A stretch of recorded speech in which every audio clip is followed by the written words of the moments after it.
Hello, Eleanor Beaton here, and I have a question for you, my fellow CEOs and entrepreneurs. Are you looking for revenue streams that will keep your cash flow going today? Perhaps the COVID crisis has got you and your teams uber focused on how to close sales now in order to ensure that your business continues. Now, what we are going through right now has had an unprecedented impact on small businesses.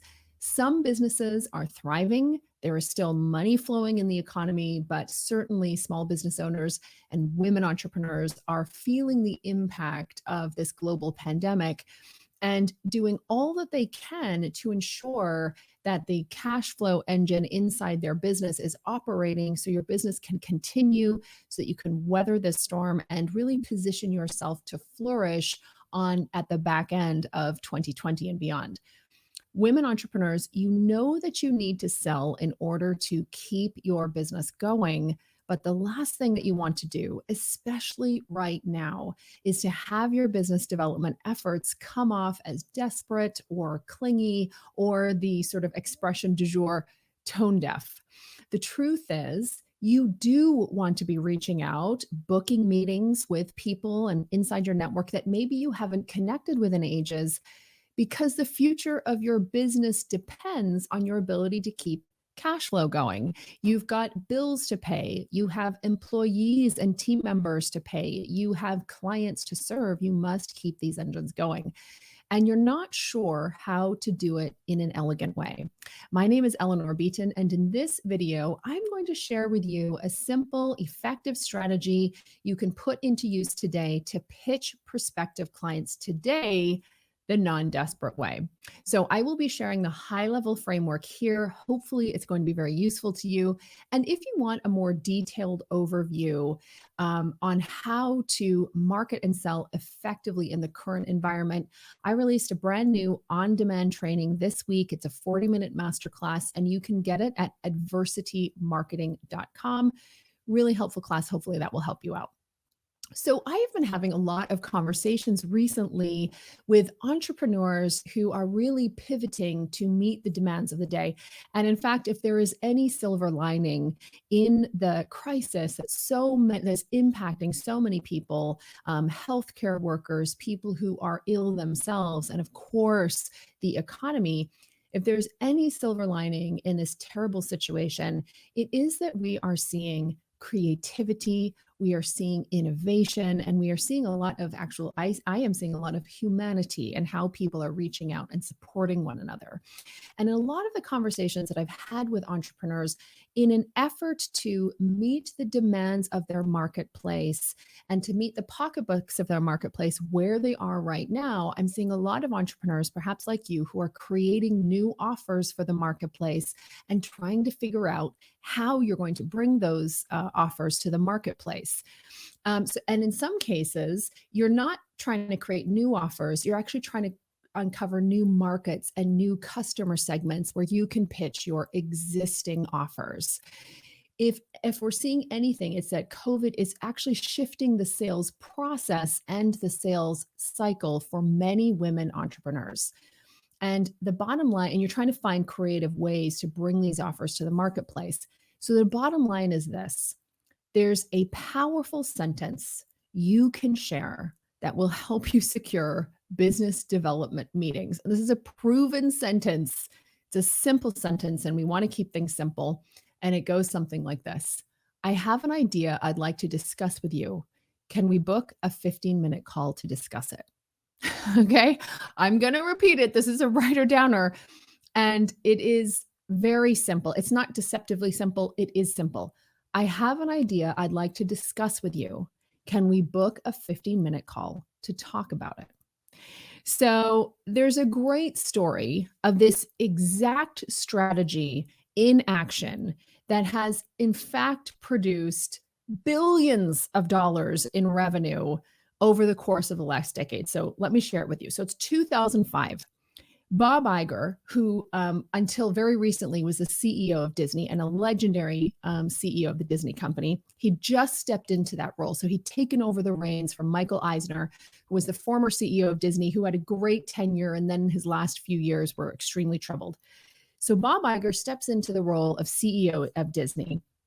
And, after releasing a string of hits in the late 1990s, hits like Monsters Inc. and Toy Story, Disney and Pixar had worked together to release these hits. They were massive blockbusters.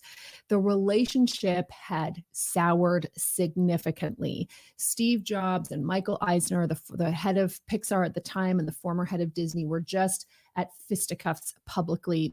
There was a lot of animosity and acrimony between these two companies, but there was huge opportunity there. So Bob Iger knows that what would be enormous for Disney is if they can repair this relationship with Pixar.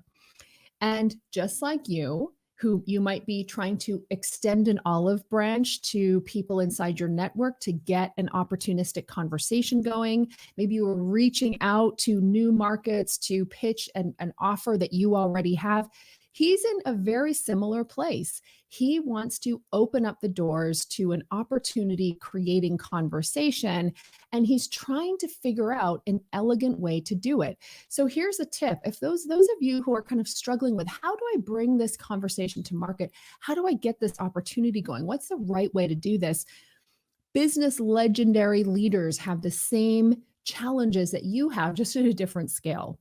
So in this story, what he decides to do is he's not going to call Steve Jobs and say, "Hey, let's resuscitate our relationship. Here's a 25 slide deck on what my offer is to you." Of course not. He calls, gets in touch with Steve Jobs, and he says, "I have an idea I'd like to discuss with you." A variation of that. "I have an idea I'd like to discuss with you." So they get on the call, they have a short phone call, and rather than pitching a marriage, what Iger does is he says, "Listen, I've got this iPod. I love all my music is there. We do TV shows. What do you think about putting some of our TV shows on your iPod? What would happen if, just like we can get music on iTunes, what would happen if we could get TV shows on iTunes?" And so Steve Jobs says, "I'm going to get back to you on this." And a couple weeks later, that's short 15-minute number one. A couple weeks later, Jobs flies down to Burbank, California, and meets with Bob Iger and really shows him his whole plan for essentially like iTunes TV, right? So 5 months after that, there's a big announcement where the deal is announced that Disney is going to release on iTunes its 3 most popular shows of the day. Here's a way back playback for you guys: Desperate Housewives, Lost, and Grey's Anatomy. Okay, so this story is a fantastic example of how you can simply and effectively open up business development opportunities by saying, "I have an idea I'd like to discuss with you. Can we book a 15-minute call to talk about it?" Right? And opportunity, the point here is that opportunity is the currency of business. And as entrepreneurs, we need to learn, or sometimes relearn, how to present our ideas in an intriguing way. And how do we do that? By leveraging a certain element of surprise. It's like wrapping up a present, okay? Why do we wrap up presents in the first place? Because the wrapping creates the surprise. The surprise increases the tension, and the tension increases the payoff, right? So I want you to think about when you say something like, "I have an idea I'd like to discuss with you. Can we book a 15-minute call to talk about it?" That's essentially like taking an opportunity that you have, taking your offer, taking your idea, and wrapping it up with a layer of surprise. So here are some tips to help you do this, okay? So number one, context is everything, right? Your ideas and your requests for meetings and your emails will land so much stronger if you are top of mind in the mind of your potential audience, right? So if you want to generate revenue today with these kinds of meetings, and I'll give you a worked example in a moment to share exactly how to do this, you want to make sure that you are showing up regularly to your audience. So your reach out takes place in context, right? You're not just reaching out of the blue, you're actually top of mind, and they're much more likely to take a 15-minute call. So again, how do you do this? I've covered this in previous videos, and you can also get a sense of this, of exactly how to do it, in a free on-demand training that you can access at adversitymarketing.com. Okay, so number one, context is everything. Make sure you are creating the context with your marketing and showing up regularly. Tip number two, start with your warm network. Okay, start with your warm network. And I recommend starting with a simple short email. I hope you're well. I have an idea that is going to be pretty valuable to you that I'd love to discuss. Are you able to hop on a 15-minute call to talk about it? Okay, simple email. You're not sending an entire proposal. You're not sending a 500-word novella. You're sending a 3-line email that is easy to respond to. So the third tip is keep that initial ask small. So you're not asking, can we have lunch to discuss this? Necessarily a 15-minute call. Okay, it's so much easier to say yes, right? It's so much easier to say yes to a 15-minute call or a 10-minute call than it is to say yes to, a Mongo lunch meeting that PS nobody can do at this point anyway. So tip number 4, keep that initial meeting focused. All right. Keep the initial meeting focused. And in an initial meeting like that, if you floated an idea, that you want to discuss with them, here's where you want to focus. Is this how, are they interested in this idea? And if they are, how can I tailor my offer to make sure it fits where they are right now?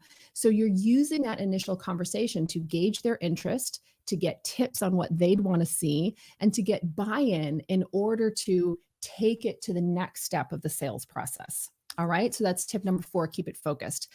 Tip number 5, float a storyboard, not an architectural blueprint. You guys, you cannot send, again, here's the thing.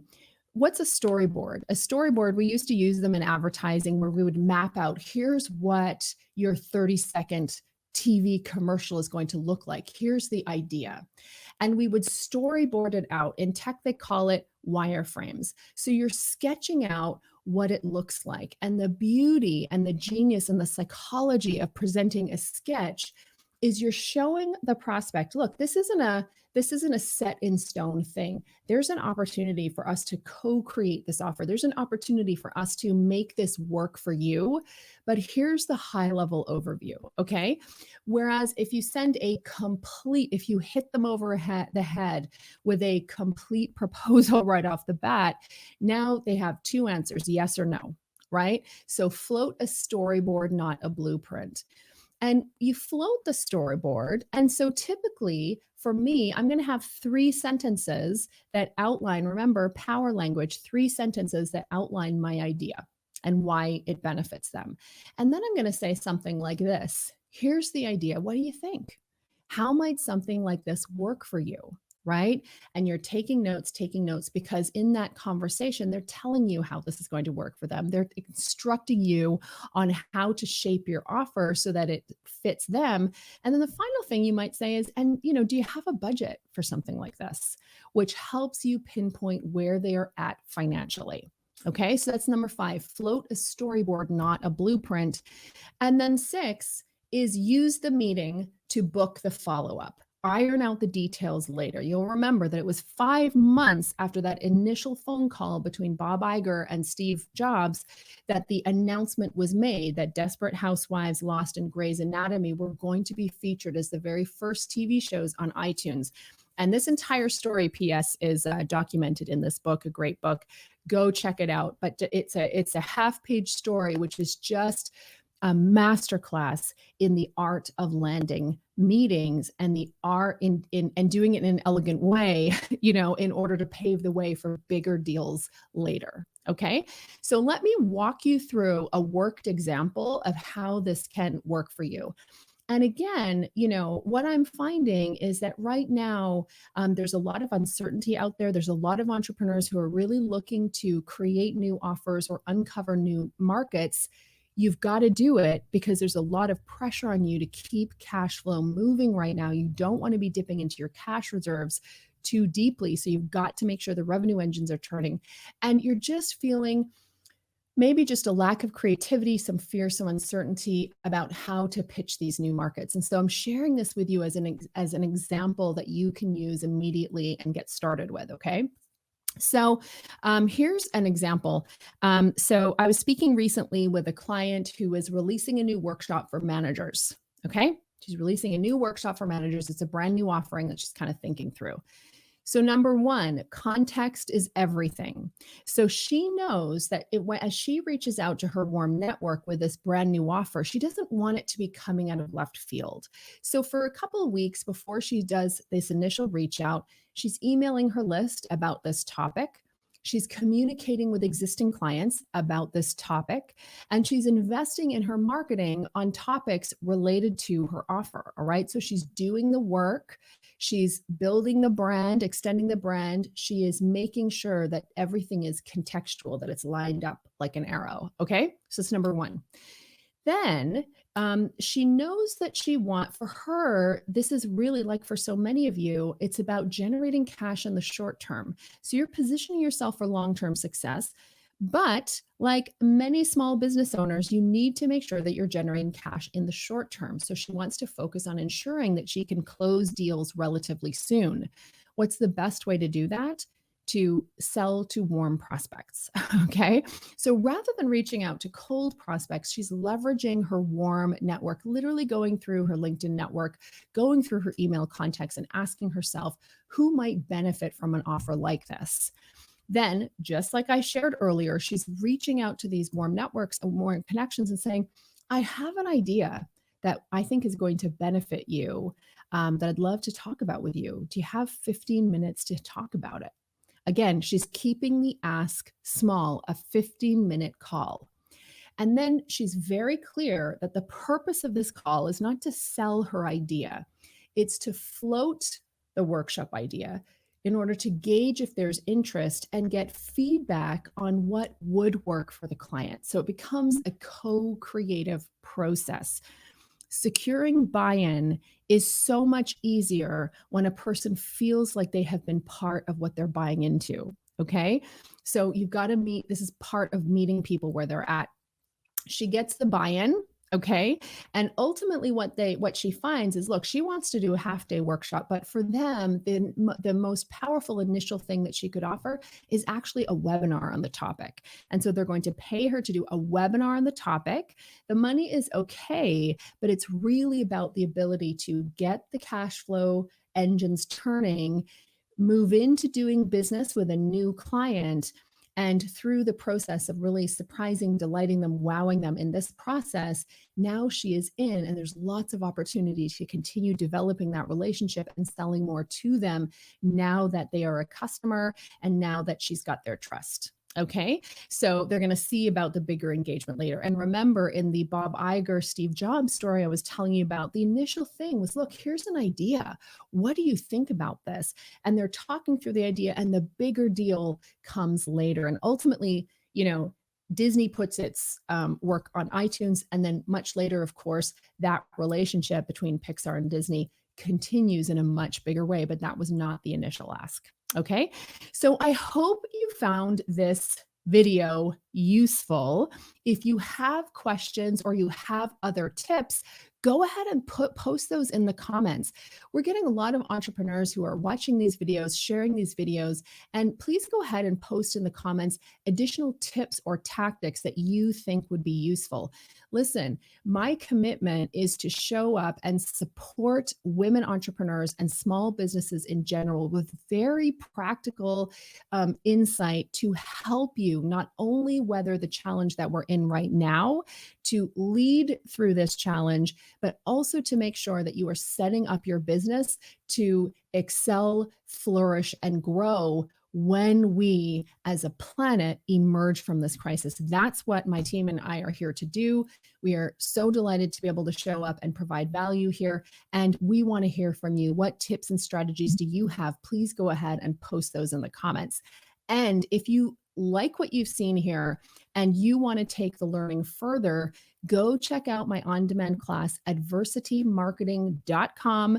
It's a 40-minute on-demand class where I really walk you through a very powerful framework to be helping you to show up in a leadership, as a leader who is providing value and support and really getting in front of your audience in a powerful way. Thank you so much for watching. I so appreciate you being here. Really looking forward to reading through your tips. So go ahead and make sure that you're sharing them here. And we will talk to you soon. Take care. Bye-bye.